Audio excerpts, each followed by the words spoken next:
Hello, Chuck Boutall here, Director of Education, with one more when it comes down to it.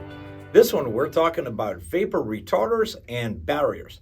Now, the main difference between a vapor retarder and a vapor barrier is that the vapor retarder is going to slow down the transmission of water vapor through that material. So vapor barriers are going to pretty close to stop the water, but not completely. And then there's also a class of vapor barrier that will stop water. These are now defined by the International Building Code, the IBC 2021, and you ought to look into that because it gives you a full definition of each class.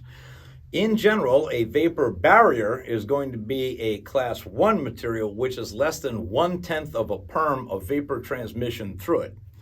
That is something along the lines of glass, ultra-thick sheeting, aluminum foil, things along those lines that is almost completely impenetrable by water vapor. Then we move into class 2 material, which is basically 0.1 to 1 perm, and concrete falls into this class. So a lot of people think water doesn't move through concrete. That's untrue. Water definitely moves through concrete, as we know in the restoration industry and the built environment. And the most important thing to remember is it moves through it very, very slowly with perms of less than 1. But the water does move through it. So that means if I dry a slab and the ground soil around it is going to be wet and there's no true vapor barrier between my concrete slab and the ground soil, the water is going to move from the ground soil up into that concrete slab and eventually wet it out. And of course, that's the problem with a lot of flooring situations we have in our industry. So it's really important to understand the difference between an impenetrable class 1 vapor barrier and a semi-permeable class 2 vapor barrier.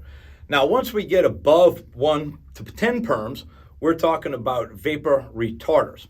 Now, vapor retarders, again, are materials that will slow down the transmission, but again, water will move through it not easily, but relatively easily. And one of the things you can always think about is something like Tyvek. Now, Tyvek's unique because it's a bidirectional material. In other words, something like plastic sheeting, whether your dry side or moist side is on either side of it, it's going to have the same permeance whether we're going through to the left or through to the right. With a piece of Tyvek, it's going to have a vapor barrier, class 2, theoretically, or vapor retarder, depending on the material you buy, on one way, and on the other way, it'll actually allow moisture to penetrate straight on through. So it is a bidirectional vapor retarder / vapor barrier. So when it comes down to it, remember, know the difference between a vapor barrier and a vapor retarder. Understand what is in the building you're dealing with, and also understand the new codes for reconstruction and restoration. As always, thank you for learning with RTIlearning.com.